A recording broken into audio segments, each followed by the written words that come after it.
In this episode of TMAP, I sit down with Dale Hayward, animator, director, and co-founder of Sea Creature Productions.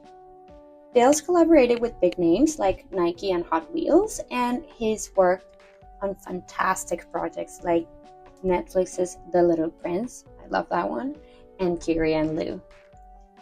But today, we're diving into something that hits close to home, perfectionism, and how it impacts running a creative business and managing money. Dale shares his journey of balancing the pressure to be perfect, embracing imperfections, and setting realistic financial goals. If you've ever felt weighed down by self-criticism or struggled with feedback, this episode will resonate with you. Whether you're navigating a creative career or just curious about quieting your inner critic, there's so much to take away. Let's jump in.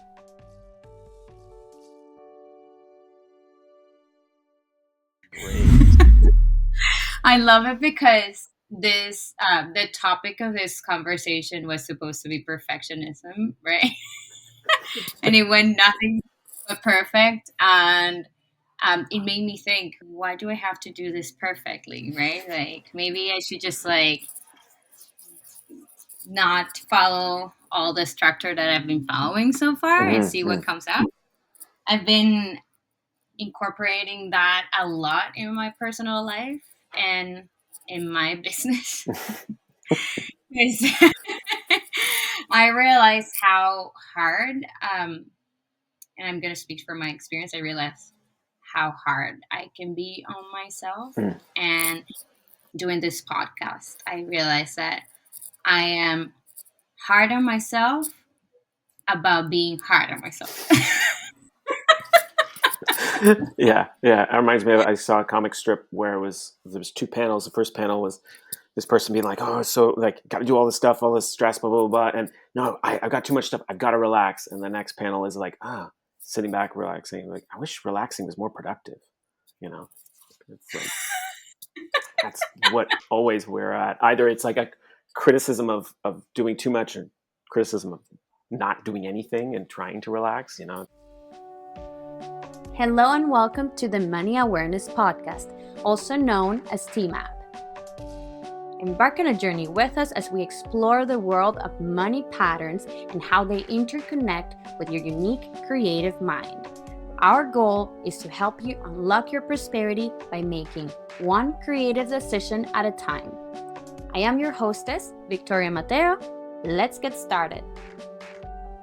In this episode, point A, being perfectionist, to point B, accepting, being more accepting with the work that we do, with the choices that we make, with the process that we have, in order to feel like we are evolving, and that we are actually growing in what we do, our careers and our money and our lifestyle. So I thank you. Hey, thank you. We just came off a commercial shoot the last couple of days, and so we're totally exhausted from shooting like 2 14-hour days, and but knowing we've got a bunch of stuff to do, and it's like, okay, all right, okay, you just drag yourself to try and do them, but at the same time you're like, no, you should be relaxing, you should be resting, not relaxing, it's just resting. Yeah, but when you're resting, you're like, okay, I have to do this, and that, and I'm like, okay, what's wrong with me? The curse we all have, I think. I think this is something very common that happens to creatives in general, and entrepreneurs or like business owners, because it's not like you have to like meet a certain schedule and then when you're not working, you're good. You don't have to think about work. That's like a luxury sometimes. So I understand why people would choose to just go for the 9 to 5. If we're doing something that we love, we shouldn't be hurting. And right, especially when there's money involved. Yeah. It's kind of a funny sort of downside to the modern world we're in, because we have so many tools, we have so much access to all these amazing abilities and knowledge of, okay, so these are all the things you could do with your business, and now you have to be like skilled at all of these jobs, which are totally careers of their own, and it's it's this funny, like, now we just, I don't know about you, but I've got books and books and courses and everything like that, but all these other skill sets where I'm like, I would never consider myself an SEO expert, but now I have to care about it. Now it's like, it's something I'm aware of very, very closely now, unfortunately. And, but now you're like, oh, my SEO sucks. And it's like, now I have to feel bad about this skill that like, I don't want it anyways. I totally know how you feel, and I'm like literally in the same place right now because I decided to invest in marketing for the first time, and because I see the value in it, and I see also that there's only so much I can do on my own. Mm-hmm. So my capacity to do things, even though I have the knowledge and whatever, learning about it made me realize how important it is to just like reach out to other professionals. Mm-hmm. But then you have to consider, okay, that wasn't part of my budget. How can I incorporate this now without suffering the consequences of not anticipating that I had to do marketing for my business, right? And it's exhausting because we're trying to do everything better, and that's like the core of success, in my opinion. Just like always looking to improve and looking for excellence in the things we do, but then there's a really fine line between perfectionism and that. It's like a constant need that we're not doing enough for that, for our business, for our careers, for our success, for the way we handle money. And technically, that's exactly the definition of perfectionism: is fear of not being good enough. So I have to do perfect, and perfect is unreal. And so much pressure. How do you navigate the pressure of perfectionism and still being creative?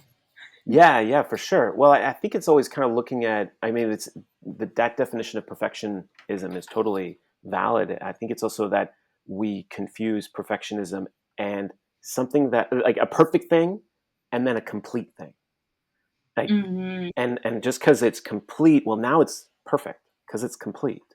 Now, once you've sort of set off that, okay, then that's done, that makes such a big difference.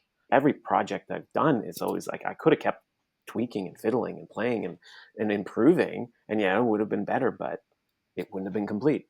And I think that's ultimately what the goal should be, is that it's a complete thing. That thing is checked. It's not a perfect, solution, or, my SEO still isn't totally perfect, but it's still like, it's done, it's there, it's out there. I can move on to the next thing. So it's kind of, I think it also comes down to when I was animation directing a lot on TV series, you can take all of this information from the director and the script and the storyboards and all this stuff, and then you have to filter it down and translate it to the animator who's animating sometimes a sequence, and usually it's just a shot. So you've gone all this information, and you're to a very fine amount of information that the animator needs to do it. And you can try and tell them everything, but ultimately what they create at the end of the shot is not going to live up to your expectations. It just never is. It never gets there. Sometimes it excels, but most of the time it's just not what you expected. But ultimately you have to keep looking at, what is the job of the shot? What does it need to accomplish? What does it need to go from A, B to C? Does it does it cut? Does it work? And if it all still satisfies all these things, well, then the shot's approved. So it's still this looking at, well, it's not my expectation of what I was expecting, but it still solves it. And it's taking this attitude of kind of like yes and. So you're presented with something, it's not what you expected, just like an improv. You got thrown a curveball, and you say yes and now you work with it, and you kind of change along. You go with the flow of that. I love how you use the yes and, because we also have another episode of the podcast where the guests they use improv for whatever they do. And how can we accept other people's perspectives? Accepting that everyone's going to have their opinion about what we do and how we do it. Now, what is complete and what feels like a yes for me? Because when we are looking to achieve very high expectations, is also to prove something, not only to ourselves, but to whoever is going to see it, right? And I find this is very common in the way we handle money, because it's like, oh, I have to be able to pay my bills and I have to look successful to people and that I am making enough money with my creation.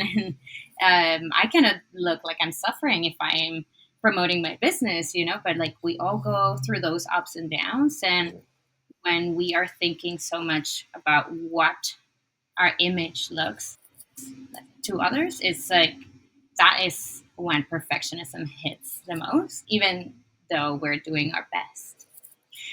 Mm-hmm. And again, that's the pressure, right? And so, how can we be more accepting of those imperfections? What kind of things do you do in your work to accept Well, them? I don't think we're doing it enough, but I know there are definitely some companies that are embracing the challenges and all a part of the journey, and even within their brand. And so one of them in particular is this Montreal chocolate company, Midday Squares. So they're a company owned by a brother and a sister and a husband, and the three of them are very close in their family, but they're really open with how their journey of creating this multi-million-dollar now company.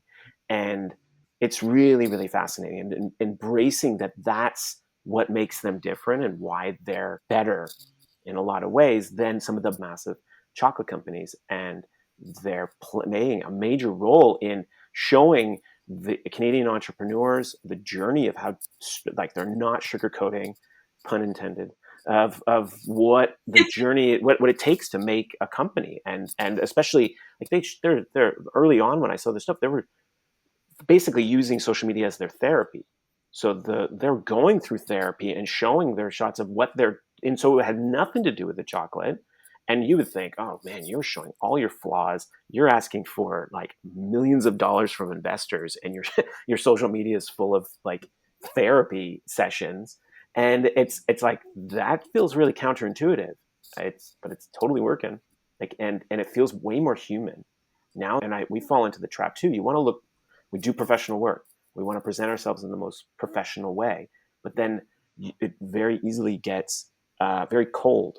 So then you're just focusing on a logo, you're just focusing on a look, and then the people start to become less obvious in the production. And more what we've realized over the years is that our jobs come from the relationships we build. And it's not just advertise. We create advertising, but there's no point in us advertising. It's what we can spend our time doing is building relationships, networking, talking with people, going to events. And these sound frivolous, but they're where all the real business and the relationship is built. 9 times out of 10, our projects always come from referrals. So to me, it's like, oh well, that's obvious that I need to just keep focusing on that with the people. And so, and that, because it's human, it's going to be flawed. It's just natural what it's going to be. So that's where we're trying to, by doing stop motion, we have this inherent charm to stop mo. It's no matter how much work we do to it, it's going to be flawed, and we actually like that. We have to embrace that. And actually, that's what, when people try to imitate stop motion, that's what they're going to try and imitate. They're trying to imitate all of the imperfections, all of those little the hairs, the fingerprints, the glitchy whatever, the jankiness, and that's, for us, is the stop motion charm. And so we kind of look at that as the same idea, as that, okay, if that's our business and that's our model, we have to take that same kind of method to life and to our business. Is like, wait, it's going to be full of charm. It's going to be full of these ups and downs of how we're going to learn it. They're going to be good tax years and bad tax years, and it's gonna ebb and flow with that, just like the ebb and flow of when work comes in. Like this last year or two has been dismal.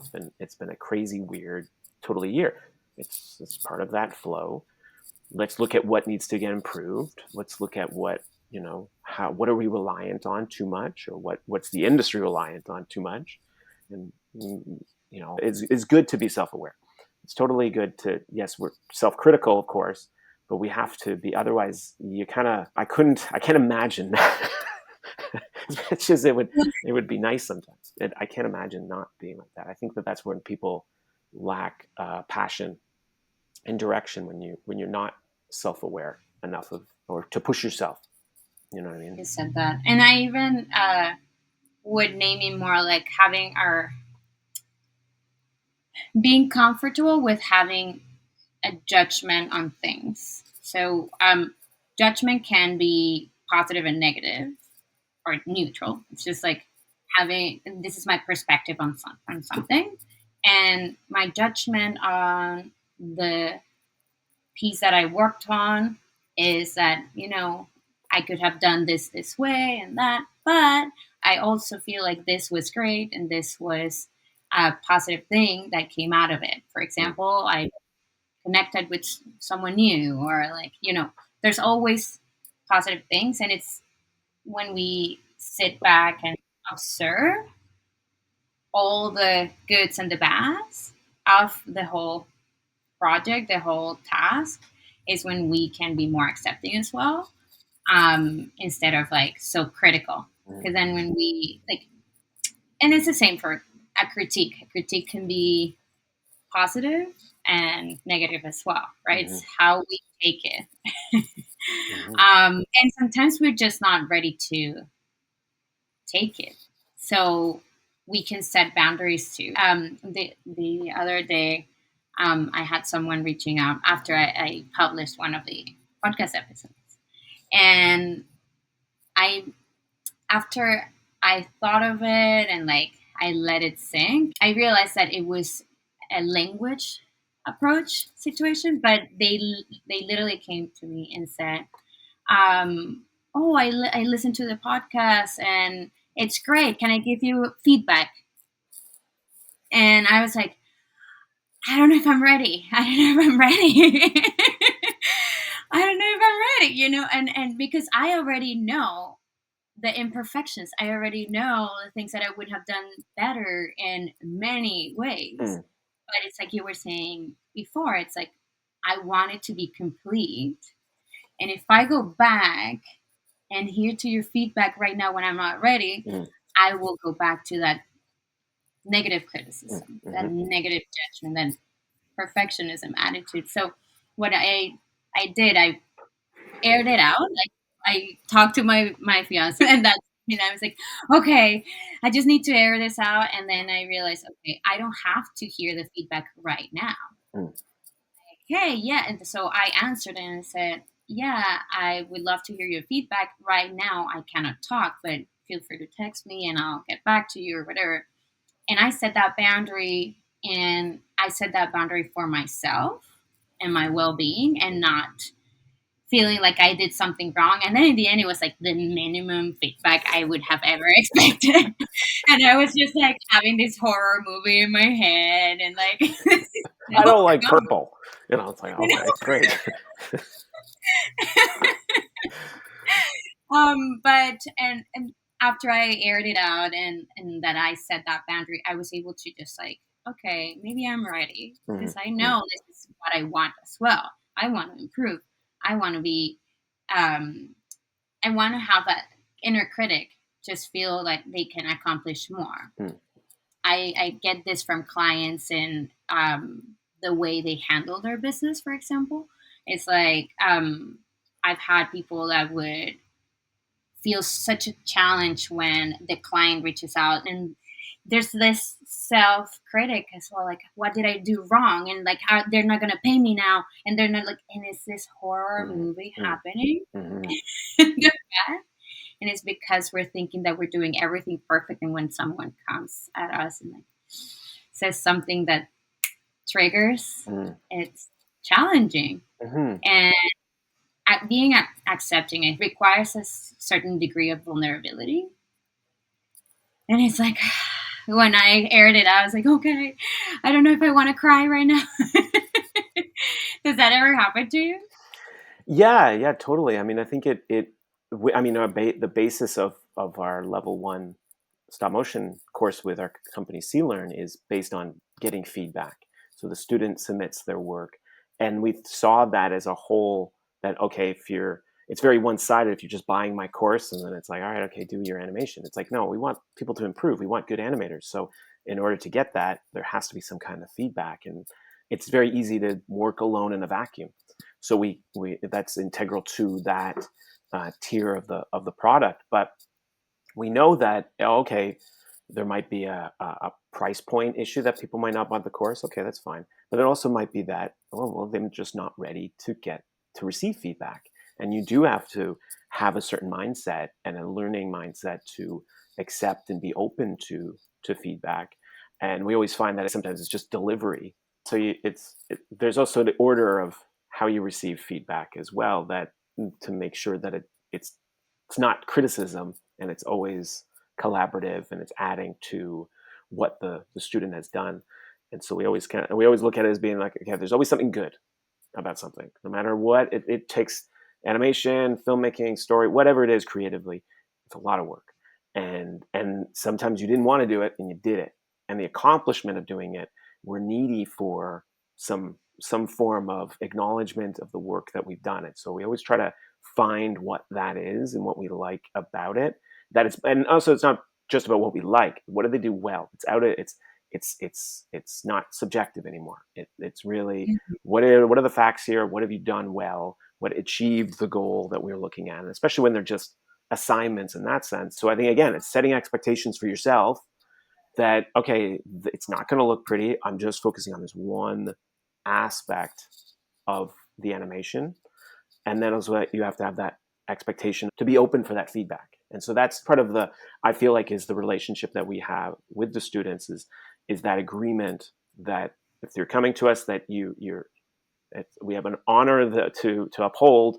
You've got our information, and we have information to give you more on top of that. Is the mindset I think it's important to have when it comes to the feedback stuff, and playing with that expectations of yourself, that patience that we have to have with ourselves, so that we're learning all the time. Because I can't imagine if you based everything on the first time you did it. And then that's it. You've capped, and that you've only done it once, and that's the best it's ever going to be. It's like, no, of course not. And each one it's iterative, and that you have to keep improving. So it's that, I think that for me, it's always that patience to turn off the self-criticism, and we have to have self-patience. I think I have less patience with myself than with other people, right? So. Yeah, I know how you feel. I love that that's the focus, and that you mentioned that's a soft skill, that it goes a long way, and that sometimes we forget how important it is to just put ourselves in the other person's shoes. Mm-hmm. Yeah, there's a curse of knowledge for sure, especially in education. We just finished doing a whole stop motion production course for a university, and how deep do you go down in each one of these subjects when you're thinking about a whole production? And it's incredible that we're like, no, people know about this. Oh, no, I've repeated myself. And it's like, we need to repeat ourselves. We need to say it again. And that was an amazing opportunity for ourselves to when you have to educate, when you have to create a course. It's like, we get to relearn it all from someone else's point of view, or try to point like, okay, this is a person of this age and this experience. Okay, what wouldn't they know? What might they know?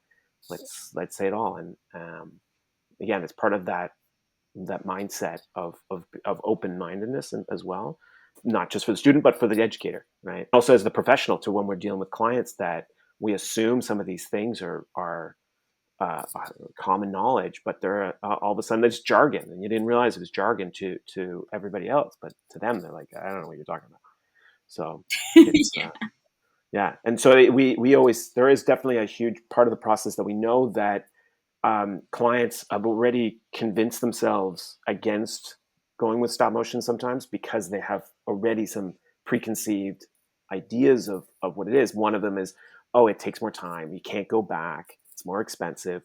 And so these kind of things are always something that we have to keep educating the client as quickly as we can, and implement opportunities that they can give feedback. And it's part of the collaborative process rather than it being a revision. Again, in making them understand that there are the beauties in those imperfections that we're going to have in the production, and that's actually what they're looking for. They may not know it, and they may not have been like, they didn't verbally say it, but if they're looking for stop motion, that's part of what they're looking for, is that opportunities for weird new, like, I never expected that. That's cool. And being open to that. That's why I always love working in nature, because it's doing a lot of the work that I don't have to think about. It's already designed it. It's already colored it. I don't have to think about how it's going to look. I can just enjoy and then focus on my part that I'm adding to it. So if the lighting is not so great, it's like, okay, well, great, I'll work with it, or if the natural object is really bizarre and funky, it's like, I would never have thought of it in that way. It's totally an imperfect thing, but because, again, it's complete, it's magic. It's this beautiful little thing. So it's again, it's this kind of part of this yes and of stop motion, is that you're working with the tools and you can force them into this spot, but sometimes there's limitations to them. Great, let's make that intention. Bring it back to the beginning of the conversation. We're finding new tools as entrepreneurs, finding these new skills, and now those tools are not. It's not an SEO expert. It's just this one podcast episode or whatever it is. That tool is limited, and your tool and how you're interpreting it is also limited too. And so you're working within those limitations, acknowledging that that's what's happening, is that you are limited with a limited tool set, mentally, physically. Yeah, exactly. Like time, for example. Like that's like the biggest limitation that we all share. And that's why time, like there's a saying that time is money, because like literally that's like what's like the most limited resource that we ever have. And I love that you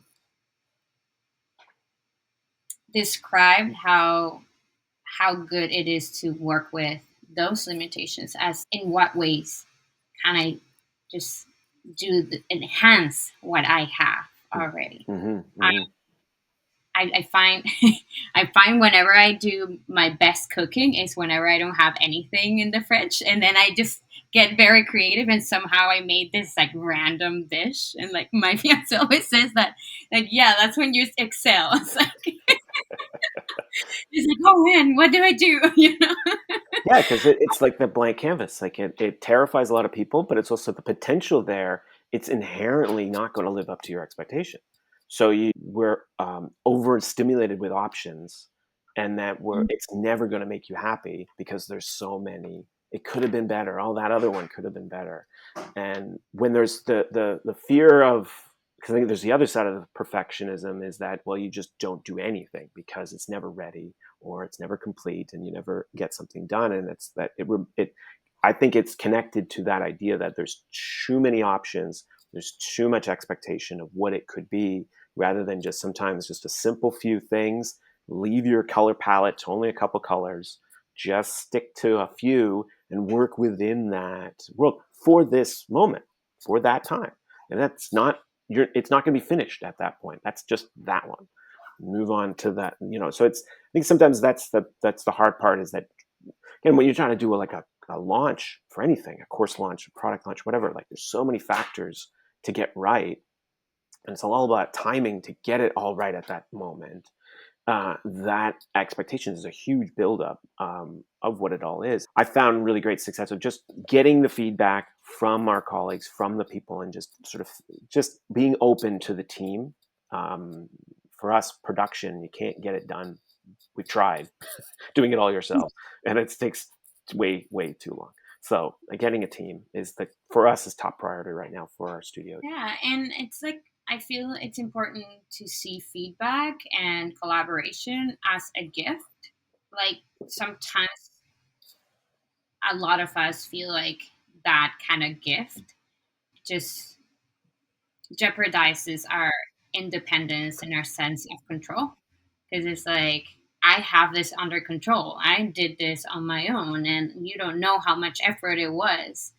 And then you're coming with this, and it should be a gift to make it a better journey. There's always a way. And I want to bring those thoughts to how we invest our money, for example. There's a lot of misconceptions that if I don't have enough money right now, I cannot pay for XYZ. That's called, like, I'm going to use a very dear to my heart example. For the longest time, I was not investing in my well being, and I was not taking care of myself the way I should have had, or like that I wanted. Mhm. And it was because I didn't have enough for that. I had to pay XYZ. And then the credit card would just like keep growing in its balance. And it wasn't for my well being, it was for other things. So I would keep pushing that, and my well-being was deteriorating, and I wasn't giving that gift to myself. No one else was giving it to me, and I kept just suffering because of that, for example. And I kept telling myself that there was no way, when there were many ways, right? It's more about what we prioritize. And what I work with my clients a lot on is, what are the things that you really value? Sometimes, like, I don't know, I get people that like to collect figures, or that like to just go and get their nails done. And there's so much pressure on, like, you shouldn't be spending money on those things. Those things are useless. And I don't agree with that. If that's something that you value, you can definitely set money aside, or just like plan in how to pay for those things that you really care about, to have the product that you want, which is wealth and prosperity in your life, not just paying the bills and feeling like you're always like lacking because you don't deserve to give yourself that figure, or the pedicure and the manicure. You know what I mean? And it's a mindset thing, what you were saying. And it's when we work on our mindset and what's the idea of our expectations, and what's actually toxic perfectionism, chronic enoughness, we can be wiser and just have a better relationship with everything that we do, and as a consequence with our money. And it's very difficult to see it that way because of all the other things that we are told that we should be doing, and this is how you should do it. And ultimately, the way you do it is with whatever you have, right? Like, if you don't have anything, that's a different story, right? Let's figure out how to create that something that you need. But if you do have certain things, even if it doesn't feel enough, there are ways to do something with it. Like with nature. It's like, I have this available. How can I do something with what I have in this moment? Because then it doesn't happen. It's not complete. And I'm having this idea that it's going to be perfect, and it never is. Totally. I remember I saw this one picture, and it was a bunch of, it was like two panels again, a cartoon. One panel was just one big glass, and you just poured everything into that one glass. And then there was another one where it's like a bunch of other glasses, and it was just pouring small amounts into each one glass. And it was using it as a metaphor of like, oh well, if you spread your time, you can't get anything accomplished. But I looked at it as being like, it's like you have you can be wealthy in different aspects. You can be wealthy in money, you can be wealthy in time, you can be wealthy in your family and your health.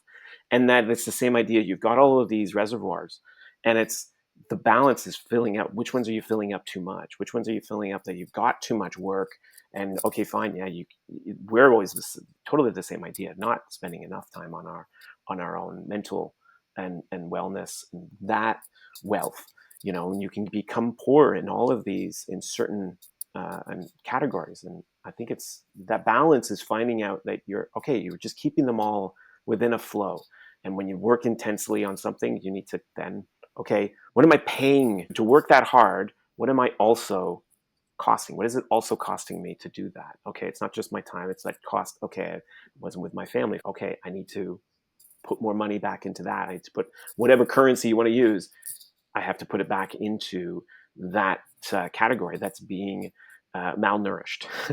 and so it's awareness of that, because we get caught up in the moment, we caught up in this, or the goals. You can set goals, but those goals have to be in all aspects of your life.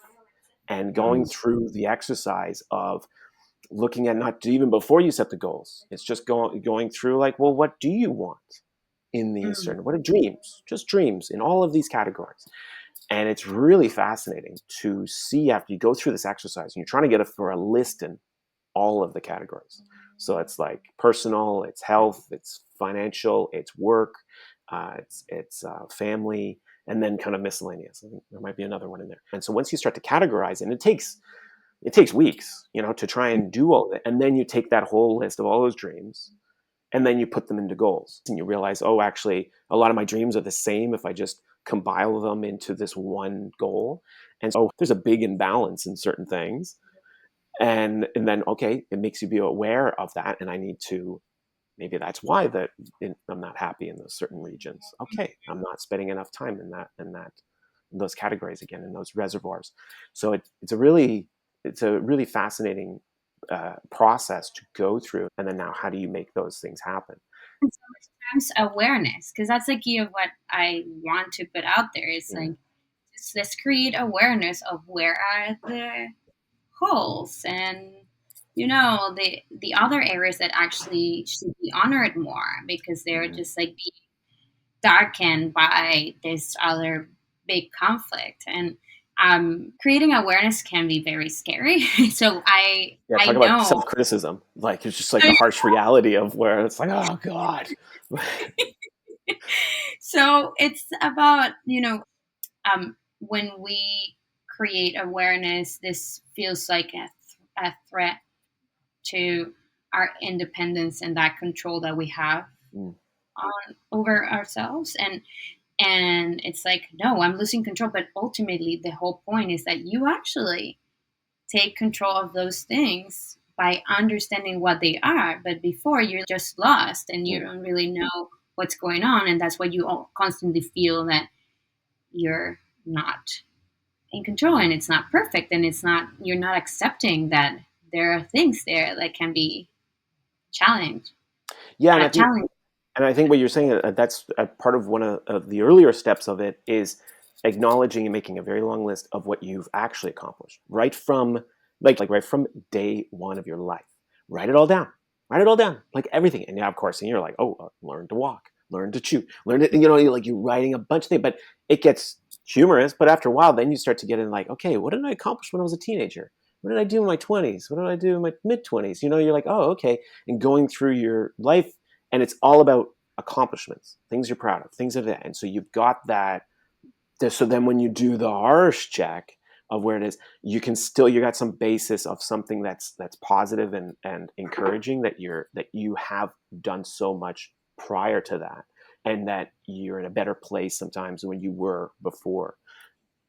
So we have to be very I use that as a tool in one of my programs. It's very related to money. This is an exercise called your life inventory, and it's basically all the skills, all the accomplishments that I have that can allow me to create a path to monetize other talents that I didn't know I could.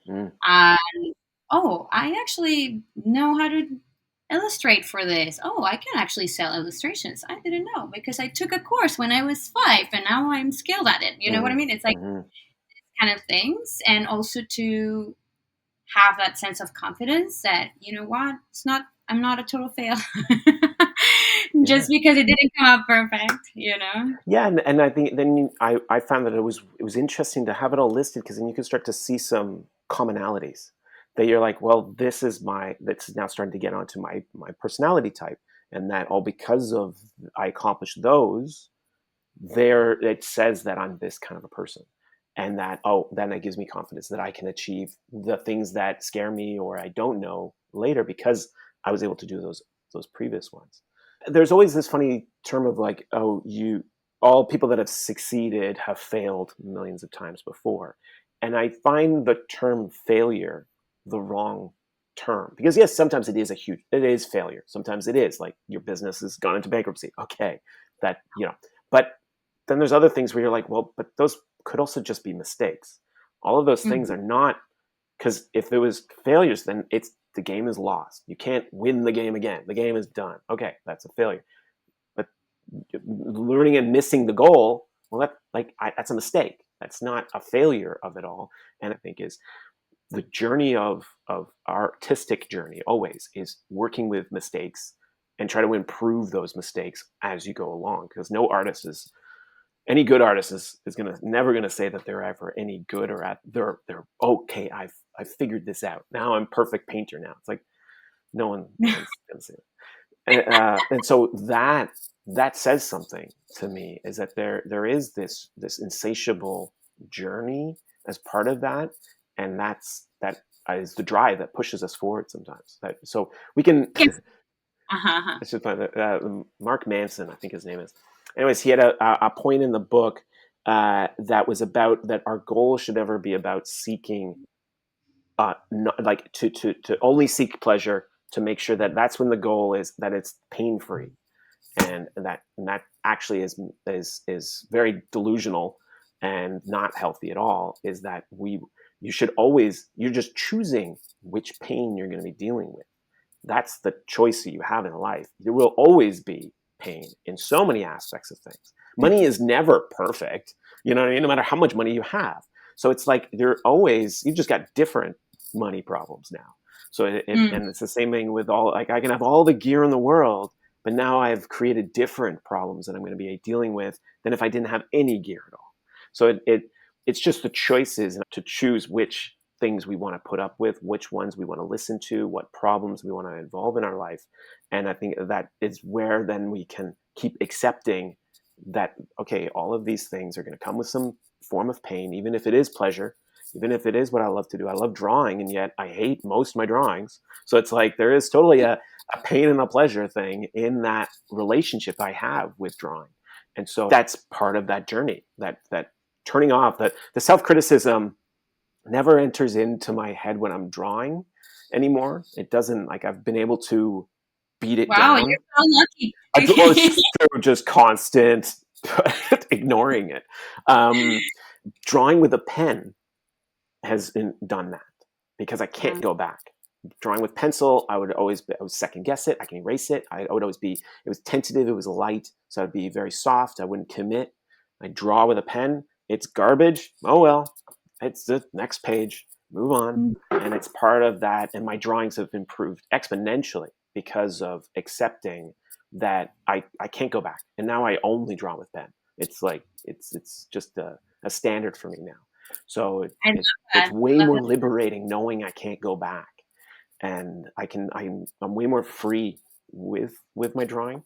So there is something about, for sure, like a commitment aspect. That's what we're kind of toying with about our studio, is that there's been this like, yeah, but if I do it, then this, no money, no jobs, whatever, and it's like, sometimes it's just like, build it and they'll come. This entrepreneurship delusion that we put ourselves into, but that's how things get done. Otherwise, no one's going to open the door for you. So it has to take that leap sometimes with things. Well, this has been so cool. Thank you, Dale. Hey, thank you, Victoria. It's great having me on. I hope this episode inspired you to continue charting your path to prosperity, one creative decision at a time. Remember to subscribe, follow, and share TMAP, the Money Awareness Podcast, on your preferred podcast platform and social media. Until next time. The more I do this, the more it blows my mind, because I love how we can interconnect that thought process and how we behave around money. Yeah, it's fascinating. It is. I mean, it's because I think what's great, what you're doing is connecting the creativity, and money is a form of creativity in some ways. Is that it's like, it definitely is numbers and books and rules and everything, but at the same time, we're all dealing with it in this fluctuating thing called life. And then you have to get creative. You have to get ballsy with some risks and take opportunities as what they're there, and so it's and relationships, because relationships with banks are sometimes painful, but you gotta work with them. You gotta do I know. it. Yeah. It's about how we face it, right? We are definitely making it less daunting by connecting it to something we're passionate about. In this episode of TMAP, I sit down with Dale Hayward, animator, director, and co-founder of Sea Creature Productions. Dale's collaborated with big names like Nike and Hot Wheels, and he's worked on fantastic projects like Netflix's The Little Prince, I love that one, and Kiri and Lou. But today, we dive but today we're diving into something that hits close to home: perfectionism, and how it impacts running a creative business and managing money. Dale shares his journey of balancing the pressure to be perfect, embracing imperfections, and setting realistic financial goals. If you've ever felt weighed down by self-criticism or struggled with feedback, this episode will resonate with you. Whether you're navigating a creative career or just curious about quieting your inner critic, there's so much to take away. Let's jump in.